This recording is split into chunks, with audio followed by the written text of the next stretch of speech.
de la Fundación Juan N. Corpas, junto con la Asociación Colombiana de Endometriosis e Infertilidad, el proyecto Educasex Colombia y el doctor Mauricio Toro. Asimismo, quiero darle la bienvenida a nuestros panelistas del día de hoy. Primero tenemos a Luz Marina Araque, terapeuta menstrual, asesora integral femenina, paciente diagnosticada con endometriosis y miomatosis y fundadora y directora de ASOCOEN. Segundo, a la doctora Sandra Milena Gómez, médico especialista en ginecología y obstetricia, su especialización en cirugía, ginecología mínimamente invasiva de la Asociación Americana de Ginecólogos Laparoscopistas. Tercero, Oscar Riaño Cuenca, estudiante de medicina de séptimo semestre de la Fundación Universitaria Juan N. Corpas, consejero local de Usaquén y director nacional del proyecto Educasex Colombia. Cuarto, Mauricio Toro Orjuela, representante a la Cámara por Bogotá, autor del proyecto de ley Endometriosis Colombia.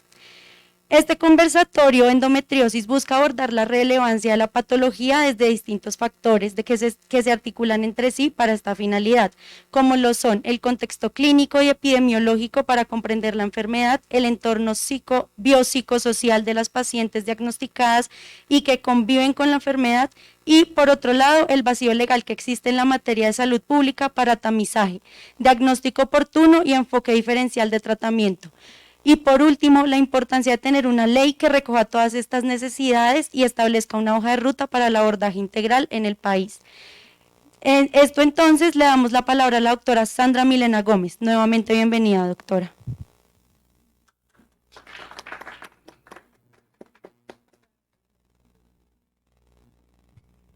Un cambio de planes en este momento. Empieza la doctora Luz Marina Araque, terapeuta menstrual. Muchas gracias. Buenas tardes a todos y a las personas que nos están viendo y que están conectadas a través de las redes sociales. Un saludo también para las afiliadas y las miembros de la asociación, a todas las personas que nos están escuchando. Quisimos empezar en este orden porque la idea es contextualizar del por qué la asociación, porque vamos a hablar de endometriosis y yo les voy a compartir mi testimonio como paciente que le da también el inicio a todo esto, que es la Asociación Colombiana de Endometriosis.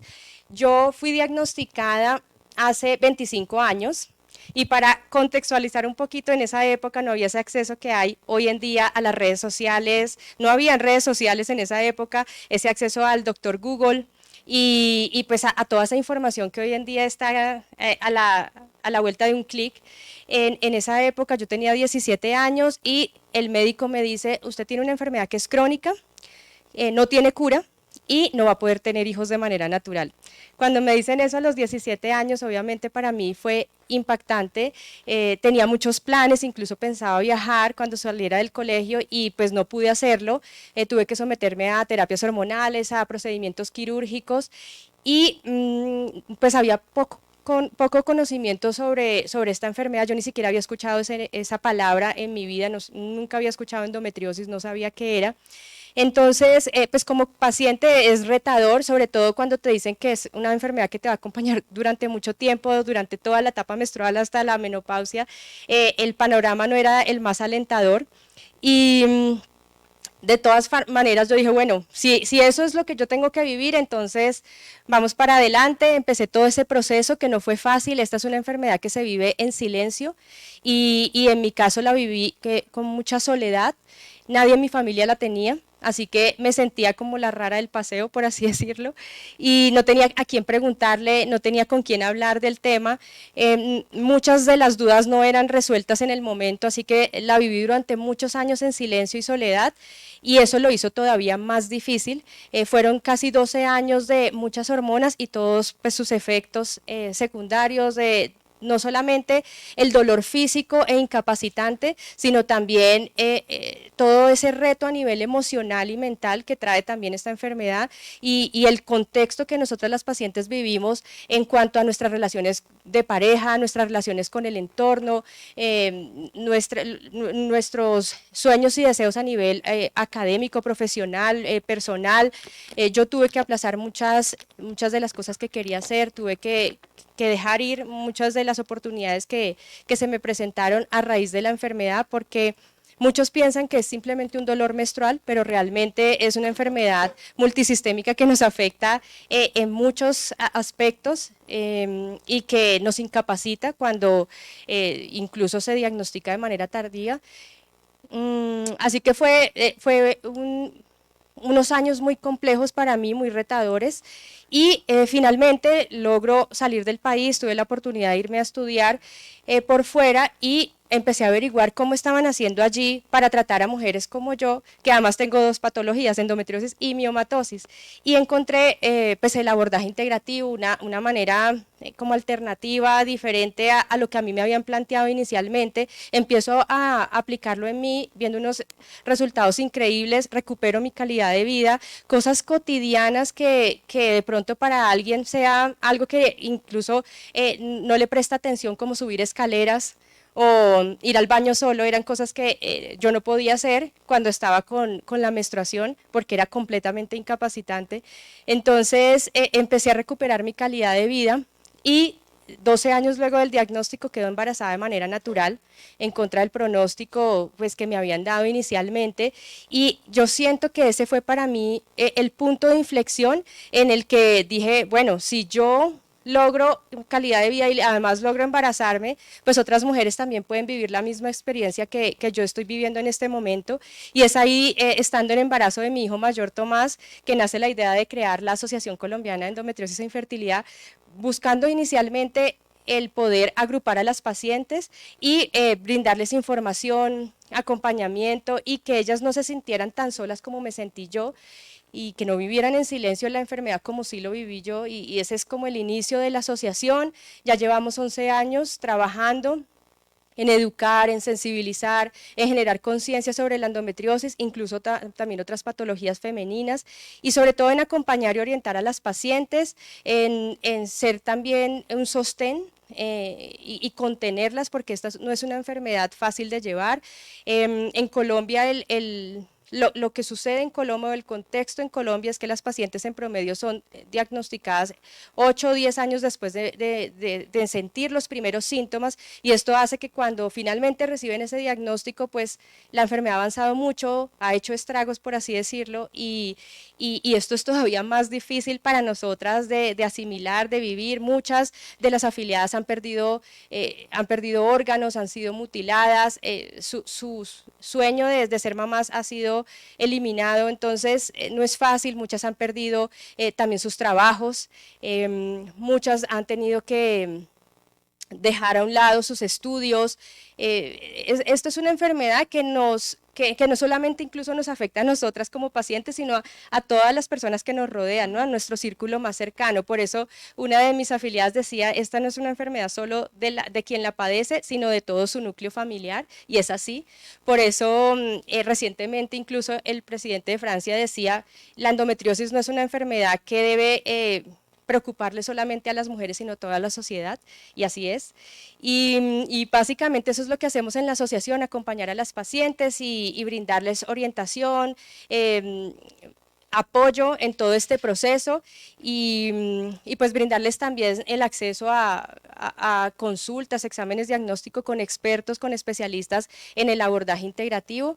Esa es mi historia. Yo soy el porcentaje pequeño de mujeres que fueron diagnosticadas de manera oportuna, por eso mi tratamiento fue en su momento eficaz, eficiente, y hoy en día puedo decir que tengo calidad de vida, a pesar de llevar 25 años viviendo y aprendiendo a vivir con la enfermedad. Hoy puedo decir que tengo calidad de vida, tengo 2 hijos y puedo hacer casi todo lo que me he propuesto, pero no es la misma historia del 95% de mujeres en Colombia, y me atrevo a dar esa cifra porque es lo que vemos todos los días en la asociación con las chicas que tocan las puertas de la asociación. La mayoría llegan con unas endometriosis severas, en donde incluso ya hay compromiso de otros órganos de la cavidad pélvica, entonces son mujeres que están todo el día en la cama, todo el día en sus casas, no pueden salir, y pues por eso la iniciativa del proyecto de ley y de devolverle como la esperanza a tantas mujeres, a millones de mujeres en Colombia con esta enfermedad, que además no tiene cura y que va a seguir presentándose en niñas y jóvenes de futuras generaciones.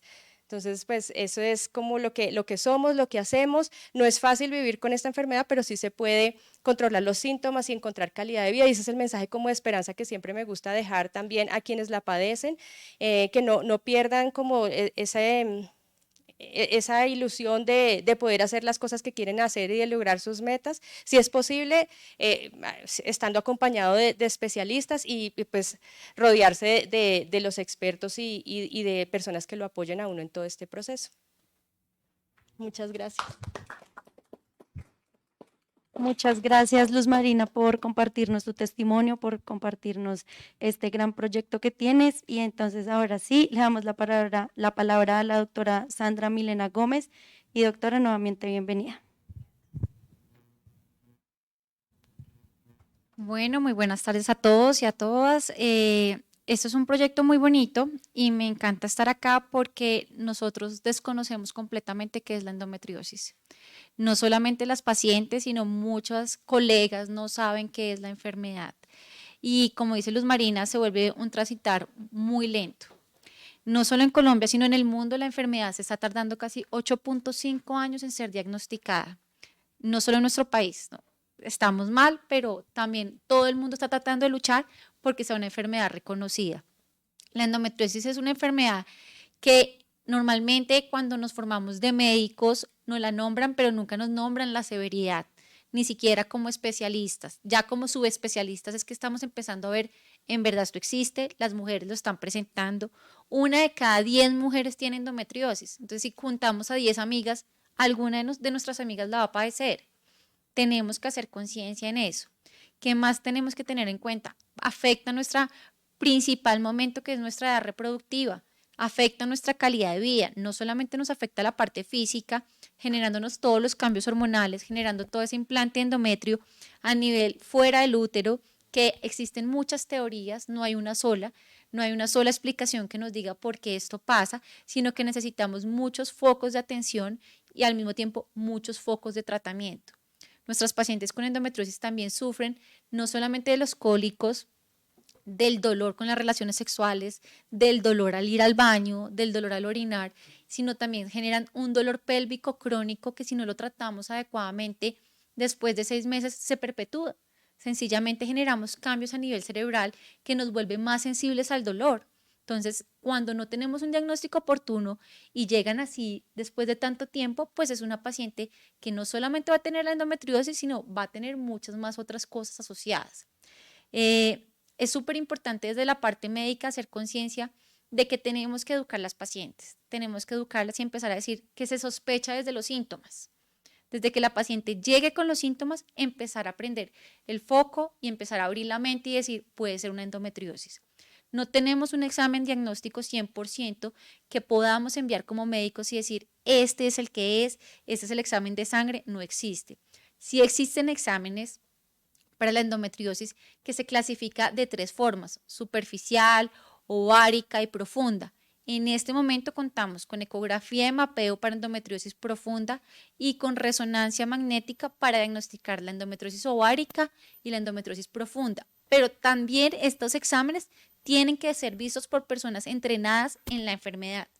Una persona que nunca haya visto, un radiólogo que nunca haya visto una endometriosis, tampoco la va a identificar. Entonces necesitamos también especialistas en estos campos que permitan que las pacientes lleguen a esto.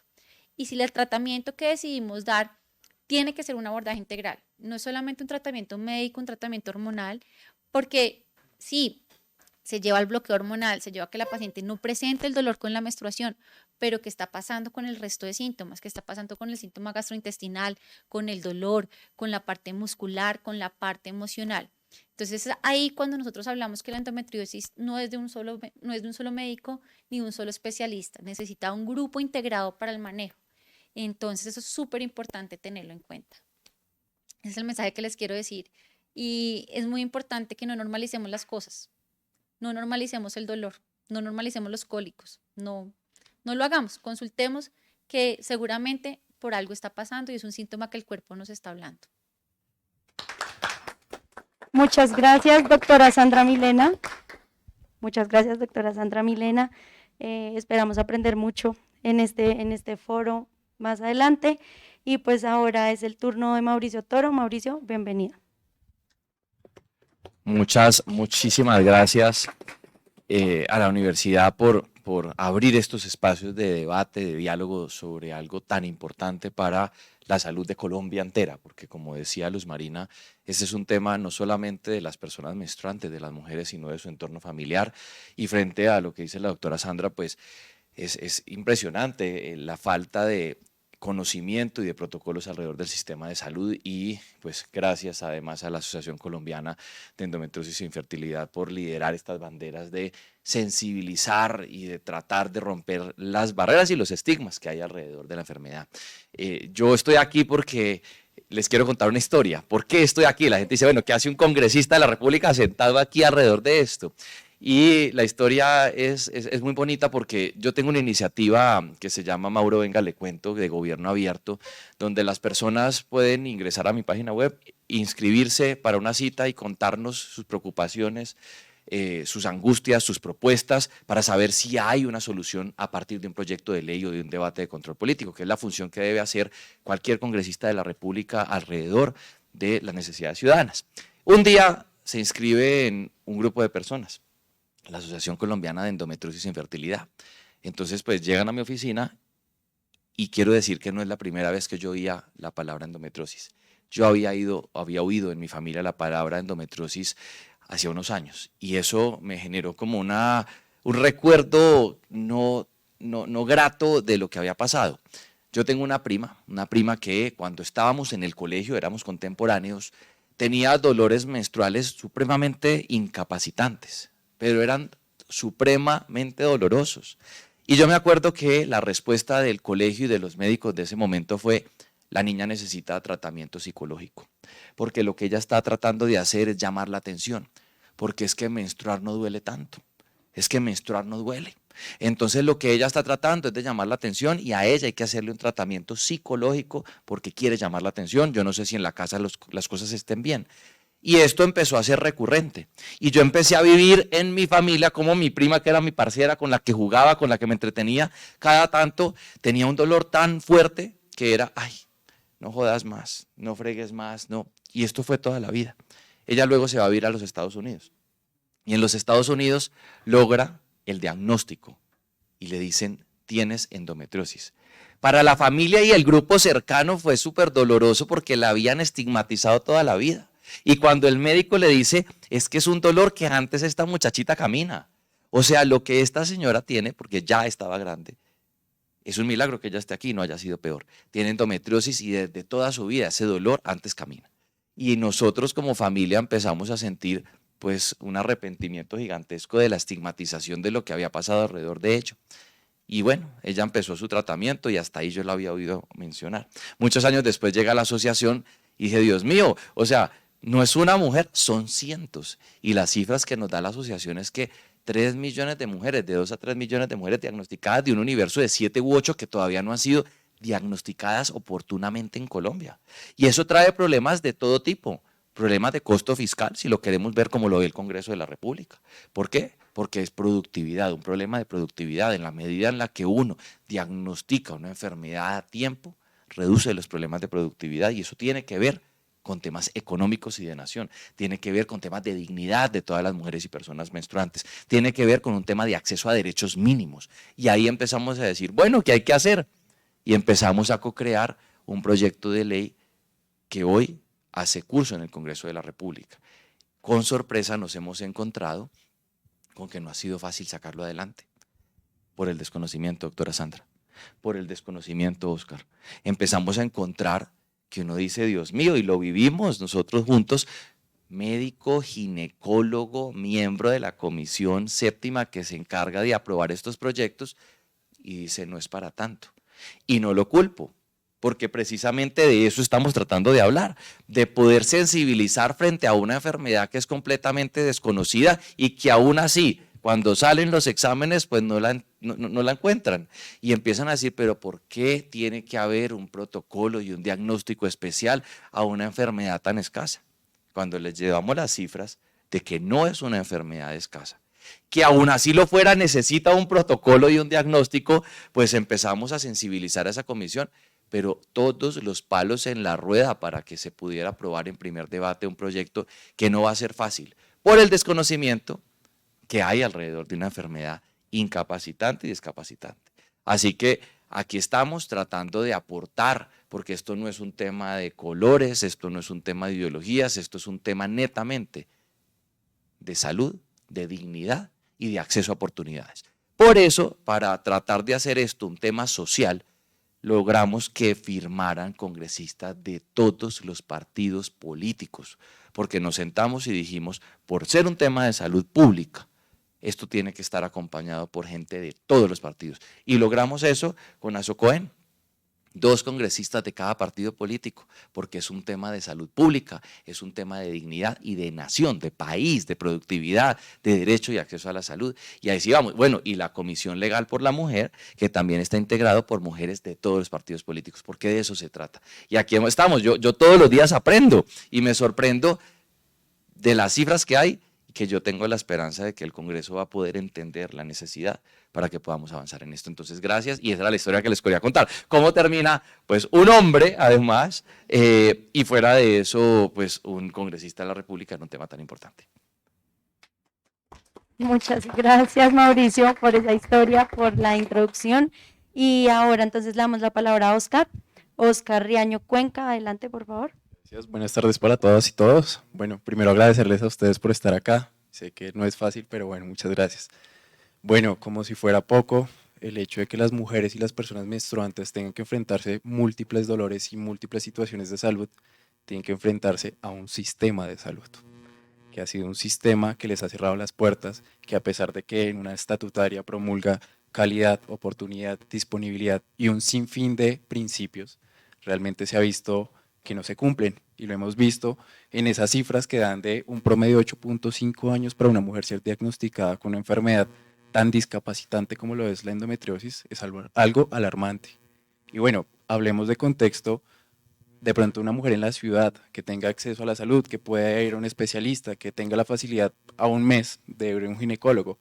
Ahora hablemos de una mujer que está en una zona apartada, en pueblo perdido, morro pelado, como dirían por ahí. ¿Cuándo van a llegar a un especialista? ¿Cuándo van a llegar a un diagnóstico, a un tamizaje, a un tratamiento oportuno que evite todas esas complicaciones que puedan llegar a tener a futuro? Eso es algo que también nos tiene que importar, y por qué la importancia de tener un proyecto de ley en este momento que nos brinde calidad, nos brinde oportunidad, nos brinde un diagnóstico oportuno y que además elimine toda esa regresividad normativa que hay en torno a la salud sexual y reproductiva y a esos derechos que tenemos y que tienen las mujeres y las personas menstruantes. Yo revisaba hace unos días que en el Consejo de Bogotá salió un proyecto de acuerdo una vez que hablaba acerca de endometriosis, pero que en una parte decía que ellos consideraban que no era una enfermedad que ameritara un proyecto de acuerdo. Y qué vaina que una ciudad tan grande como es Bogotá, con las condiciones para poder atender a muchas mujeres con esta enfermedad, diga que no es lo suficientemente relevante, con cifras como las que ya tenemos. Y que ahorita de hecho hablábamos con la doctora porque dijimos como, hablemos un poquito de epidemiología. Y ella me decía, ¿cuál epidemiología? No existe esa epidemiología.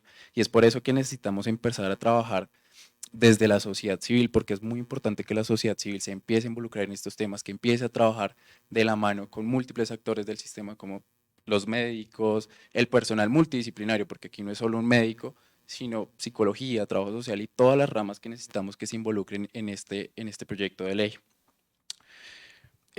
Bueno, otro punto importante, y aquí tengo que hacer mucho énfasis, es la formación de los profesionales en salud. Como lo decía la doctora ahorita, a nosotros cuando nos formamos como médicos, como enfermeros, rara vez nos hablan de endometriosis y de cómo llegar a un diagnóstico oportuno. Creo que también los pensum de las carreras de salud se tienen que fortalecer, y no solo en materia de endometriosis, sino en múltiples factores como lo son de los derechos y deberes sexuales y reproductivos que siempre olvidamos.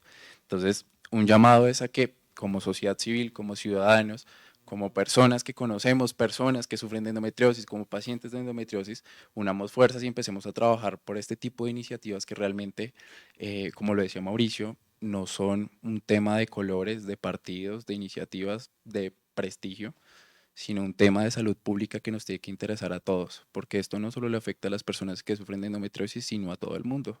Incluso hablábamos también con la doctora ahorita, yo le decía, estoy casi que seguro que mi mamá sufre de endometriosis. Es una mujer que siempre ha sufrido de estos dolores menstruales que la tumban en cama, de que está con sangrados excesivos todo el tiempo y siempre que van a urgencias o algo, simplemente le ponen algo para el dolor y le dicen que ya, que eso es un cólico menstrual y ya. Entonces, la invitación es que todos empecemos a participar de este tipo de iniciativas, que construyamos entre todos y nada, invitar a que sigamos participando en estos espacios. Muchas gracias.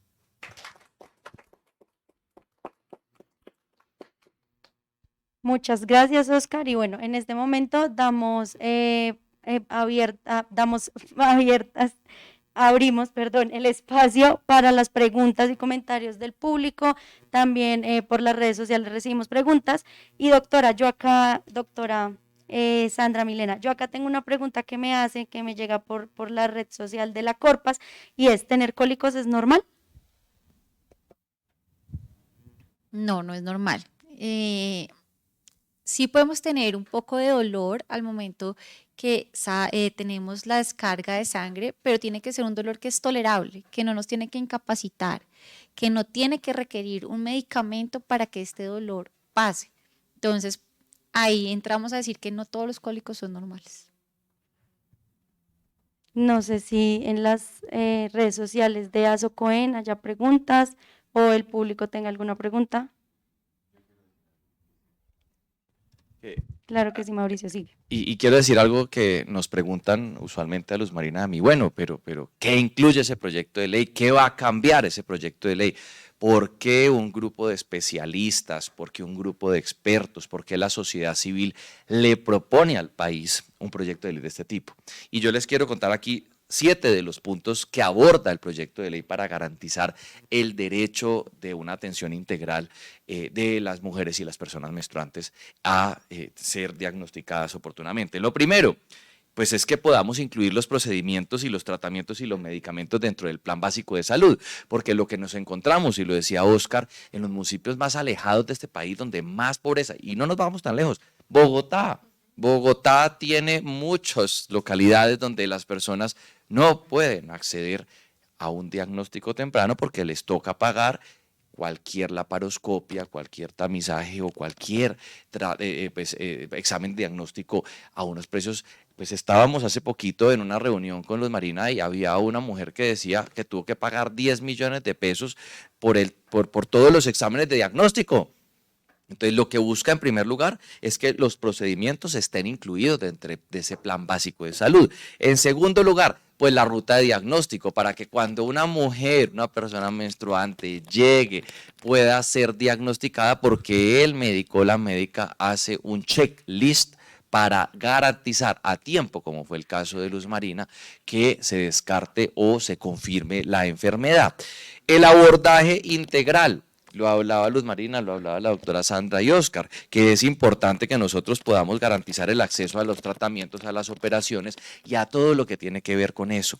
La protección reforzada en el ámbito laboral y educativo, para que entiendan que una mujer que ha sido diagnosticada con endometriosis pueda ser incapacitada porque es una enfermedad tan dolorosa, tan discapacitante y tan incapacitante que lo mínimo es que pueda tener tranquilidad de que no la vayan a sacar del trabajo o simplemente le digan, no es que usted tiene que venir acá. Vimos historias de la Asociación de Mujeres que decían, miren, a mí me tocaba irme doblada en Transmilenio, casi que acurrucada, para sentarme a trabajar en un computador y cada 3 minutos se me acababa el aire, me daba mareo y me tocaba encerrarme en el baño a llorar y a gritar, porque a mí no me daban, ay no, pero ¿cómo así? Es que a usted le duele, entonces necesitamos una mujer más valiente. No, resulta que es que esto es una enfermedad y esa enfermedad necesita dignificación en la atención y necesita claramente una incapacidad para poder pasar esos días. Tenemos que llegar a un diagnóstico temprano para limitar, de alguna manera reducir, es la palabra, pues de ese tipo, digamos, de efectos, pero si toca, tienen que tener un reconocimiento. Cierro con la creación del Día de la Endometriosis. Es muy importante. ¿Y por qué es importante? Pregunta alguien.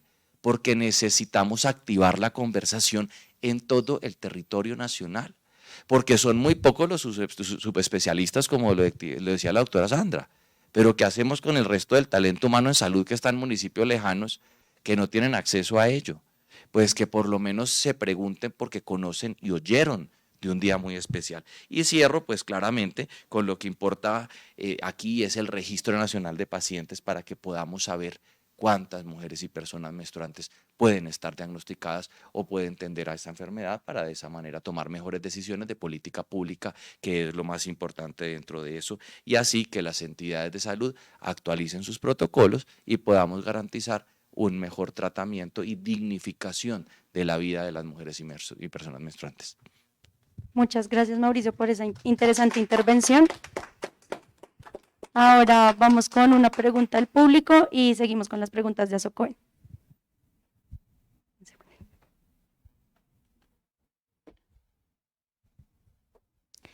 Muy buenas tardes para todos. Mi nombre es Dayana Rojas.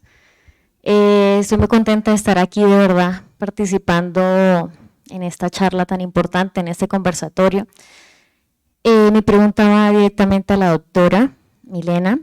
Yo soy paciente desde los 23 años. Actualmente tengo 29. Pero desde el momento que a mí me diagnosticaron a los 23 años, yo me he hecho mis controles, tuve mi cirugía laparoscópica y anualmente me he hecho mis controles de ecos, citologías, todo aquello. Mi pregunta es, doctora, yo actualmente padezco de un dolor pélvico bastante intenso. Prácticamente algunos analgésicos no me los calman, entonces mi pregunta es, doctora, si el dolor pélvico, cuando hay dolor pélvico intenso, se refiere que hay, digamos, extensidad o gravedad de la enfermedad o no necesariamente. Muchas gracias. Bueno, es una muy buena pregunta. La enfermedad, la gravedad no está correlacionada con el dolor. No se correlaciona. No quiere decir que entre más severa tenga mi enfermedad, me tiene que doler más. La enfermedad, puedo tener solamente lo que llamamos la endometriosis peritoneal, que es en la superficie del peritoneo, y puedo sentir igual o más dolor que una paciente que tenga una endometriosis profunda, ¿sí? ¿Por qué? Porque la endometriosis hace que cuando se generan estos implantes, aumenten la cantidad de neuronas o de nerviecitos ahí alrededor de la lesión. Y esto hace que genere más dolor. Entonces, el dolor no es proporcional nunca a la enfermedad. Nos toca entrar a mirar, que ahí como lo que hablábamos con Luz Marina, qué tratamiento estamos teniendo, qué abordaje estamos teniendo, qué estamos haciendo, no solamente para el control de la endometriosis, sino también para el manejo del dolor pélvico, cómo estamos tratando esto, porque es una enfermedad que es una enfermedad inflamatoria. Entonces, nos va a inflamar toda la parte que está lesionada, puede inflamarnos el resto de los órganos, entonces tenemos que entrar a tratarlas.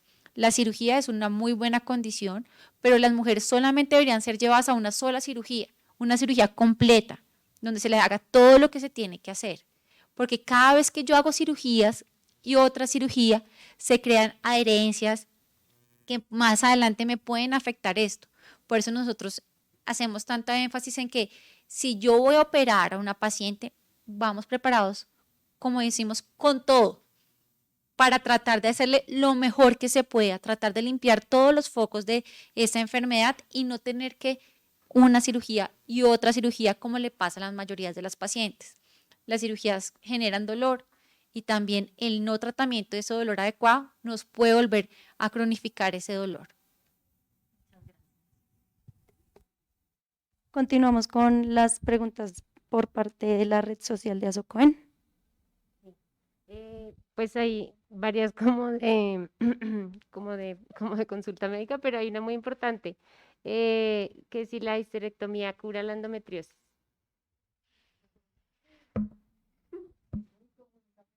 Bueno, esa pregunta es una pregunta muy común.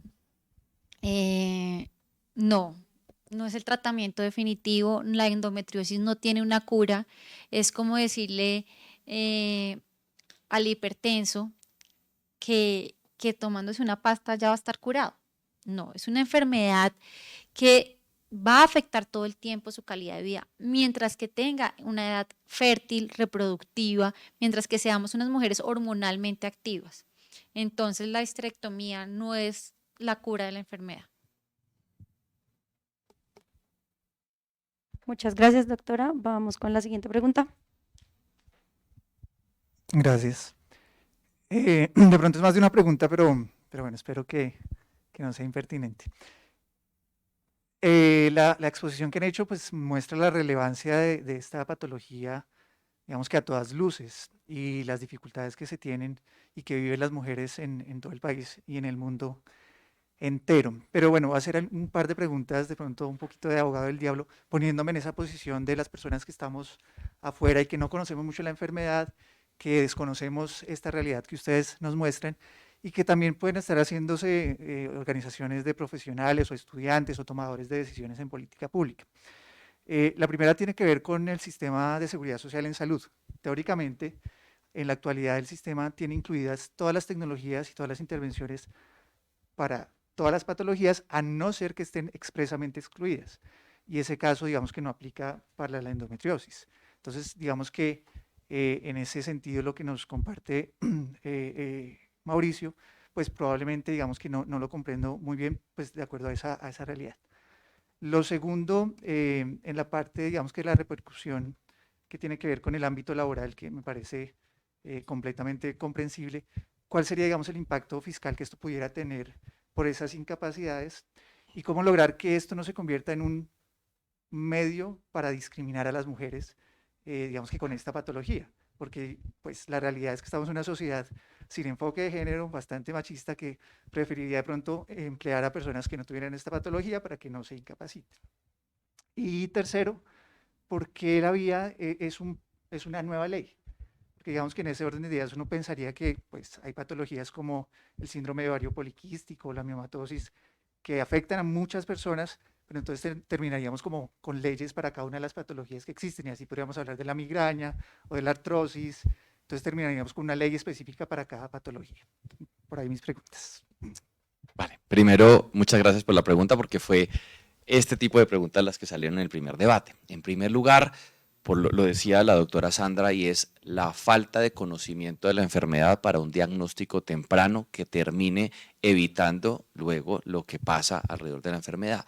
Si nosotros logramos que dentro del plan obligatorio de salud, dentro del plan de beneficios, cuando una mujer, una persona menstruante se acerca a su tratamiento con el especialista y puedan de una vez chequear la enfermedad porque la conocen, nosotros vamos a evitar precisamente esa estigmatización porque la controlamos a tiempo y porque podemos tener los tratamientos que eviten lo que no quisiéramos, que son las incapacidades frente a quienes ya son diagnosticadas tardíamente.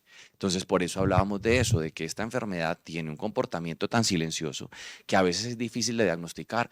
Si no es un subespecialista, no la encuentran.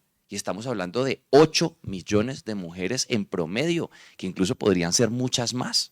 Entonces estamos hablando de un tema de productividad y costo fiscal alto, el hecho de no diagnosticarla a tiempo que diagnosticarla tardíamente. Cuando tú haces el cálculo de la inversión que tiene que hacer el sistema de salud solo por tener un protocolo, hacer los exámenes necesarios y decir descarto que no tienes la enfermedad, es mucho más económico para el sistema de salud y para las finanzas del Estado que no tenerlo y luego tener 8 millones de mujeres que tienen que tener unos tratamientos invasivos, costosos y supremamente costosos en temas de productividad por las incapacidades y la estigmatización que hacerlo preventivamente. Entonces creíamos que esa es una de las respuestas que para nosotros resultan importantes y que se discutió en el Congreso de la República, donde todos los ministerios y las entidades entraron a operar y a decir, pero espere, pero luego demostramos cómo era más eficiente tener el diagnóstico temprano, el checklist, la información y la capacitación para que sean los propios médicos y el talento humano en salud la que los puedan diagnosticar antes de llegar a esos escenarios tan complejos y tan costosos para el país. En segundo lugar, esta es una enfermedad que resulta prevalente, es decir, no, tiene más presencia que algunas otras. Nosotros en el Congreso de la República nos hemos encargado de revisar, estábamos hablando de una que tiene que ver con acceso al cáncer de mama y todo lo que tiene que ver. Es tantas las mujeres que sufren de esto que necesitamos un protocolo. Hay otras que la prevalencia es menor y digamos el sistema lo incluye y hay un protocolo. Es que aquí no existe un protocolo. Entonces, hay otras que sí lo tienen y por eso no requieren una ley específica. Pero aquí el sistema recurrentemente se ha negado a meter un protocolo como sí en otras enfermedades que resultan tenerlas. El cáncer de mama, por ejemplo, decían, oiga, sí, hay que tenerlo. No hubo una necesidad de una ley porque había. Lo que hubo fue una necesidad de trabajar con una ley que permitiera otros tratamientos aledaños a esto. Entonces, uno trata de llegar a un proceso de estos cuando el mismo sistema se niega a tenerlo. Y en este caso nos toca. No todas las enfermedades están ausentes de protocolo. No sé si alguien quiera... Muchas gracias. ¿Te respondieron las 3 preguntas? Hablamos del sistema de salud, del plan de beneficios que realmente incluye todas las tecnologías. Digamos que los protocolos usualmente no obedecen a leyes. Básicamente se dan porque usualmente las agremiaciones o asociaciones científicas arman sus protocolos. No sé qué papel, por ejemplo, ha tenido la Federación Colombiana de Ginecología Obstetricia al respecto, porque pues cuando no hay protocolos nacionales, usualmente tomamos los protocolos internacionales y los aplicamos en la práctica clínica, pero si eso no ocurre, las asociaciones científicas pues arman sus protocolos y son de amplia difusión y aplicación por los profesionales en términos generales.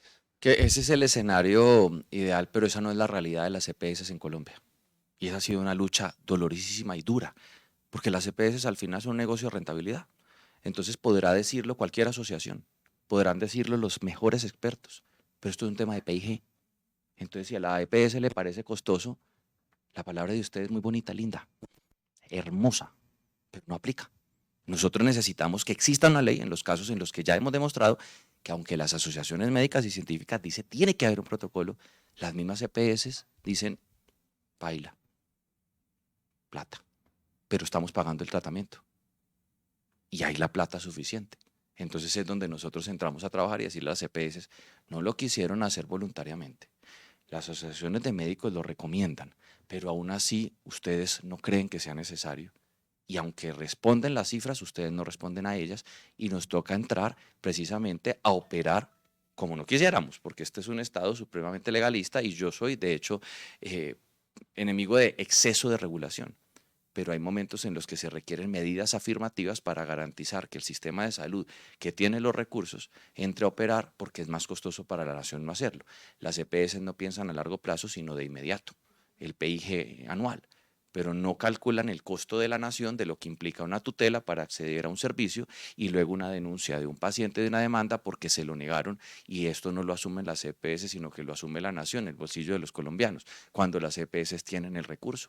¿Y qué pasa? Que como no hay un protocolo y no hay una obligatoriedad, a pesar de que existe la tecnología, le dicen, como no está incluido en el plan básico de salud, págueselo usted. Entonces es como, no tenemos el recurso, porque hay un 1% de mujeres que pueden sacar los 10, 15 millones de pesos para hacerlo, pero el resto no. Y hay un porcentaje de mujeres que tienen un plan obligado, prepagada, una póliza de salud, pero el resto no lo puede hacer. Y esa negación recurrente afecta a las finanzas del Estado y afecta a la calidad de vida de los ciudadanos y las ciudadanas. Es por eso donde el Congreso tiene que entrar a hacer, digamos, una presión frente a algo que voluntariamente debería ocurrir y no ocurre, como si son otras enfermedades donde la EPS hace un PIG y dice, bueno, no es tan costoso a pesar de que haya una prevalencia de la enfermedad porque el examen no es tan costoso y yo lo puedo asumir. Pero en estos casos de enfermedades que sí requieren una intervención adicional, es el mismo sistema el que se niega a hacerlas y por eso tenemos que recurrir a eso, aunque la tecnología exista. El problema no es la tecnología, sino la orden de la gratuidad de lo que implica la intervención. Y yo quiero agregar algo, gracias Mauricio, yo quiero agregar algo a eso que Mauricio está diciendo y es que en la última encuesta Asocoen que hicimos el año pasado, el 46% de las mujeres en Colombia debe pagar de su propio bolsillo los tratamientos para la endometriosis, debemos pagar. Y estamos hablando de que yo llevo 25 años con la enfermedad y me ha costado mucho y no debería ser así porque yo también pago mi EPS, entonces yo he tenido los recursos, pero muchas mujeres no los tienen y estamos hablando que esta es una enfermedad que no diferencia entre edad, porque cada vez se diagnostica a mujeres más jóvenes, ni tampoco estrato social, a cualquiera le puede dar.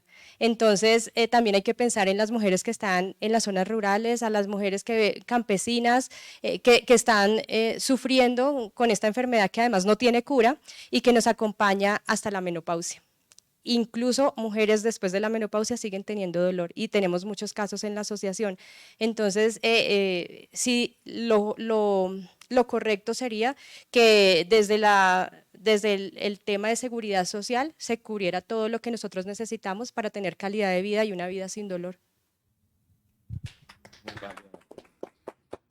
Es válida la pregunta porque esas preguntas fueron las que salieron en el debate del Congreso y uno dice, Dios mío, pues había que armarse de argumentos porque es natural que surjan esas inquietudes. Muchas gracias, Mauricio y Luz Marina. Ahora vamos con otra pregunta del público. Gracias. Mauricio, ¿en qué estado se encuentra el proyecto y qué falta para que se vuelva ley? Dios. El proyecto de ley pasó el primer debate de 4 que tiene que tener, 2 en Cámara y 2 en Senado, como las leyes ordinarias. Pasó con dificultades al principio, nos tocó hacer muchas reuniones, concertaciones, conversaciones, y logramos que pasara a segundo debate. Se viene el debate en Cámara de Representantes, que no va a ser un debate fácil, precisamente porque hay mucho desconocimiento, muchas inquietudes, que además todas válidas dentro de una democracia, pero poder lograr sensibilizar sobre la importancia de esto, evitar la oposición de las mismas EPS que van a salir a decir esto afecta al PIG, pero es que las EPS no son un negocio, es una obligación que tiene el sistema de salud de reparar o en este caso de prevenir. Empresas de prevención, es que la EPS es una entidad de prevención de salud y lo que uno tiene que garantizar es evitar que terminen estas historias tan duras, pero las EPS, que muchas de ellas, no generalizo, se han vuelto un negocio financiero, pues van a tener todo el lobby dispuesto para evitar que este proyecto de ley pase, y el lobby de las EPS en compañía del Ministerio de Salud, porque muchas de esas financian campañas presidenciales pues y políticas, va a ser difícil. Este va a ser un camino espinoso, un camino lleno de piedras, y ya lo vivimos desde la ponencia hasta la aprobación del primer debate. Pero tenemos como sociedad civil y como ciudadanos y ciudadanas tener que estar más unidos que nunca para garantizar que no se vaya a hundir en el segundo, ni el tercero, ni el cuarto debate. Necesitamos 3 debates más y eso se tienen que dar antes de que se termine el año. Muchas gracias, Mauricio. Muchas gracias, Mauricio. Oscar, tenemos una pregunta desde el Facebook Live y te preguntan, ¿cómo desde Educasex manejas y educas con este tema de la endometriosis? Bueno, muchas gracias. Lo primero es que Educasex se renovó.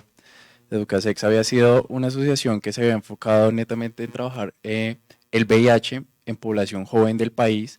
Sin embargo, sentimos que nos estábamos quedando cortos por este tipo de cosas, porque estamos convencidos que la educación tiene que ser una educación integral para la sexualidad, que abarque múltiples problemáticas de toda la sociedad: embarazo adolescente, deberes y derechos sexuales y reproductivos, las múltiples patologías que afectan a toda la sociedad. Entonces sentíamos que nos estábamos quedando cortos y este año decidimos renovarnos para empezar a innovar en esos aspectos. Entonces ahorita nos encontramos diseñando, con ayuda de diferentes organizaciones, como profesionales de la salud, múltiples actividades para empezar a impactar de nuevo en jóvenes de 14 a 28 años de todo el país, porque estamos presentes en casi todo el país, con el fin de generar conciencia, de que formemos muchos profesionales en salud con estas características y que puedan abordar integralmente a muchas más personas en el país. Muchas gracias, Oscar, y seguimos con preguntas del público. Sí, hay una pregunta que me parece muy importante y es los efectos secundarios del Dianogest y las terapias hormonales que mandan.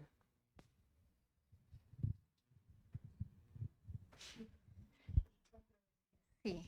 Bueno, es una pregunta que es muy controversial porque no hay terapia que no tenga efecto adverso. El día que nos digan que un tratamiento hormonal no genera nada, estamos equivocados. Las terapias Dianogest, inhibidores de GnRH, progesterona, bueno, cualquiera de estas, lo que nos va a llevar es a un bloqueo completamente hormonal. Y al hacernos un bloqueo hormonal, no vamos a tener no solamente la menstruación, sino vamos a dejar de producir nuestras hormonas que el cuerpo fisiológicamente produce. Esto nos va a generar alteraciones en el estado de ánimo, emocionales, sistémicas, cambios físicos, cambios a nivel vascular. Entonces, cuando nosotros decidimos tomar una terapia como un tratamiento hormonal, tenemos que estar preparados, o por lo menos nos tienen que haber explicado qué es todo lo que nos puede pasar con un tratamiento hormonal. Que el tratamiento hormonal no es solamente tómate esta pastilla, te va a dejar de llegar la menstruación y eso es hasta ahí. Tiene unos efectos adversos. Dependiendo cada paciente van a presentarse los síntomas. Algunas pacientes no les presentarán nada, otras pacientes no las van a tolerar por los cambios anímicos, otras pacientes van a generarles depresión. Entonces, sí tienen muchos cambios, pues que les puedo hacer una lista muy extensa de los efectos, pero yo creo que más hacerles una lista es mirar qué tipo de paciente es y poner las cosas como en una balanza.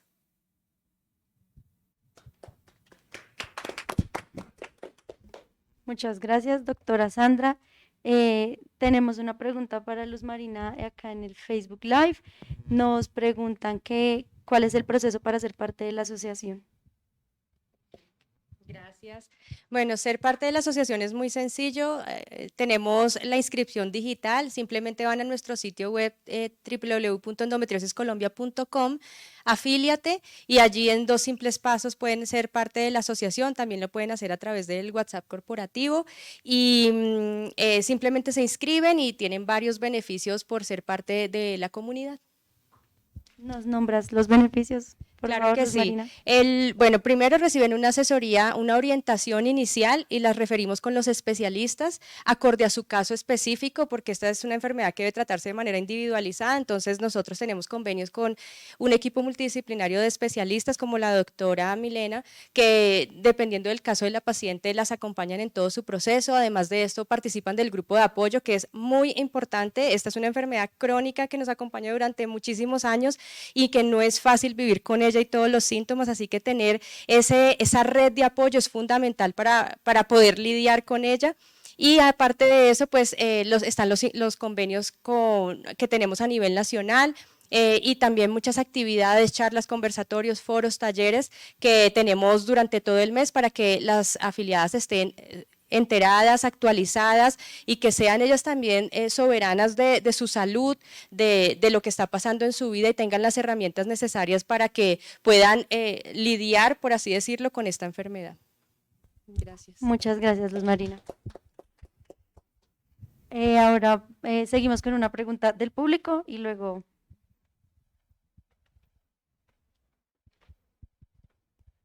Yo solo quería saber, pues en mi ignorancia de toda la enfermedad, si hay algo que se sepa que predispone a la mujer a la enfermedad. En cuanto mencionaba la doctora ahorita de, por ejemplo, de tomar hormonas, de inhibir, digamos, también esa producción, me surge la duda si en el momento de uno planificar está más predispuesto a tener la enfermedad o no se sabe o eso no tiene nada que ver, en fin. Bueno, en cuanto a lo primero, si hay factores de riesgo que podemos tener nosotras como mujeres para desarrollar la enfermedad. El primero, por ejemplo, tener a alguien en la familia que tenga endometriosis, a alguien en primera generación que tenga riesgo de endometriosis, puedes tener el riesgo también. Tener periodos de menstruación muy largos, entrar a edades muy tempranas a desarrollarnos, o sea, no tener un desarrollo prematuro y durar mucho tiempo con la menstruación y tener una menopausia muy tardía también nos da el riesgo. Hay otras alteraciones a nivel anatómico, a nivel uterino, que son malformaciones que también nos predisponen a tener la enfermedad. Cambios, por ejemplo, pacientes con obesidad también nos predisponen a tener la enfermedad. Pues son como las mayores. En cuanto a la segunda, los anticonceptivos no están relacionados con la enfermedad, ni te predisponen, ni te la van a generar, ni son los causantes de la enfermedad. Entonces, cuando decidimos planificar con anticonceptivos, tenemos es que tener en cuenta los riesgos que tienen como un medicamento, como un bloqueo que estamos haciendo para inhibir ese embarazo, para inhibir ese método de planificación, para inhibir la ovulación, pero no nos predispone al desarrollo de endometriosis. Muchas gracias, doctora. Seguimos con las preguntas. Gracias. Para Mauricio, pues simplemente para tener claridad, quedan 3 debates. ¿Irían hasta el final de esta legislatura del 20 de julio o se prolongarían pues, más allá de eso? Y de pronto para la asociación, ¿cuál sería el plan B? Digamos que otras acciones de incidencia se están realizando en otros entornos más allá del Congreso, que es una vía pues muy importante, pero ¿qué otras acciones de incidencia han pensado que se pueden hacer o están haciendo?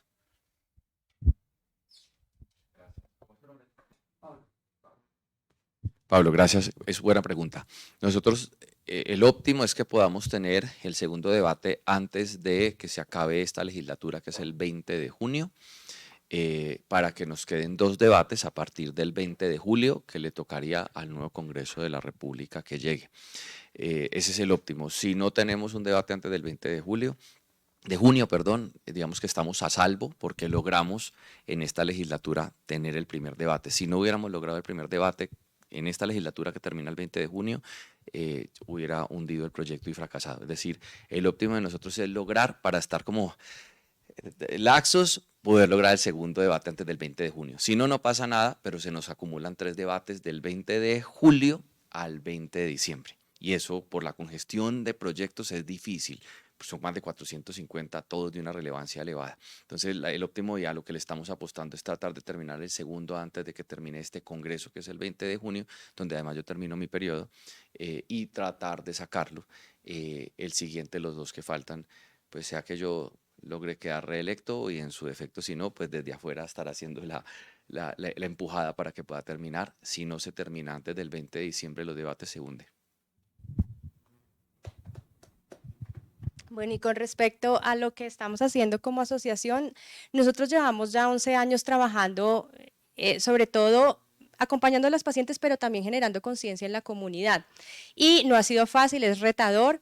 Ya hay ciertos países en Europa, también en América Latina, que están sentando un precedente en temas de políticas públicas en torno a la endometriosis. Incluso ya hay países en Latinoamérica como Chile y Panamá donde el proyecto de ley de endometriosis ha sido aprobado, también en Francia y en Italia, y bueno, eso es como una motivación para nosotras y lograr que eso sea posible, pero sabemos que si eso no se da en este momento, vamos a seguir trabajando, vamos a seguir generando conciencia, vamos a seguir sensibilizando. Hacemos parte de la Red Iberoamericana de Asociaciones de Pacientes con Endometriosis, estamos en contacto con más de 25 asociaciones a nivel mundial y siempre unimos esfuerzos para seguir visibilizando la enfermedad y sobre todo para seguir promoviendo políticas para que se protejan los derechos de nosotras como pacientes, porque durante todo este tiempo han sido vulnerados.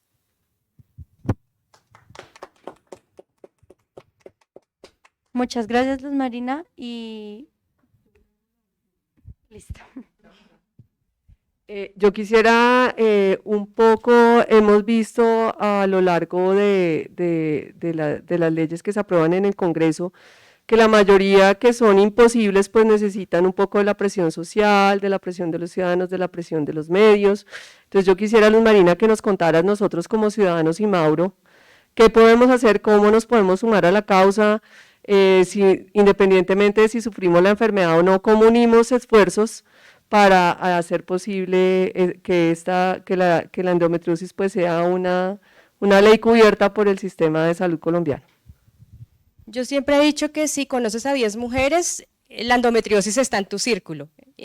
Así que todos, así no lo sepamos, tenemos la endometriosis cerca y la manera de apoyarnos a nosotras las pacientes es precisamente visibilizando, es replicando, comentando, usando las redes que son en este momento un medio para llegar masivamente a las personas, normalizando también las conversaciones en torno a la menstruación. Hay mucho estigma y tabú en torno a la menstruación y esto ha hecho que normalicemos el dolor menstrual, que es el principal síntoma de la endometriosis y por eso muchas mujeres se demoran tanto tiempo también para acudir al especialista, eso es una realidad.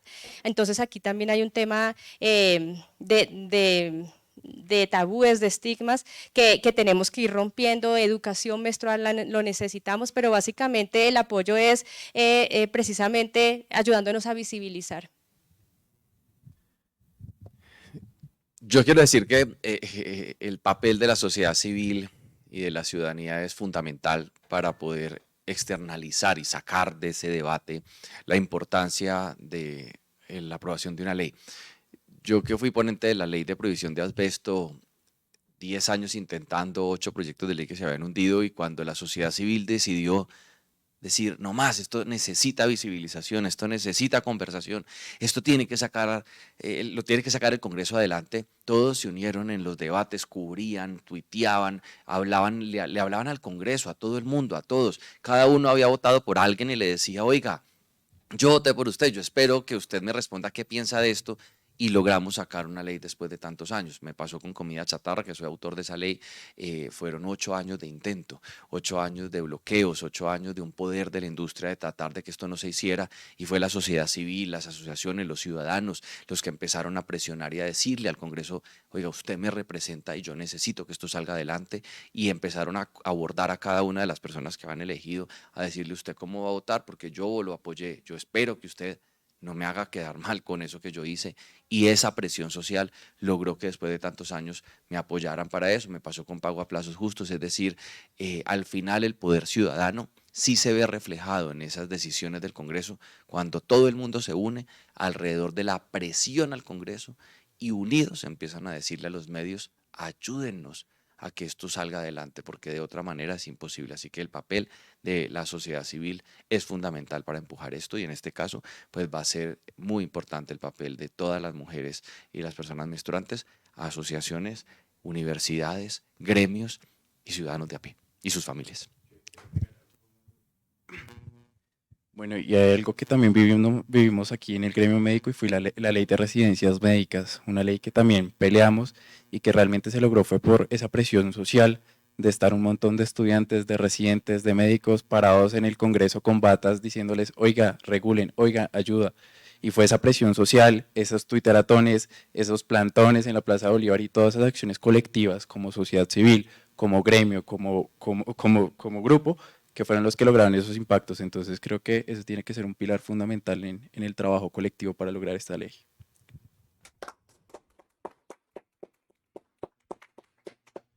Muchas gracias, Oscar y Mauricio. Vamos con la última pregunta y ya cerramos.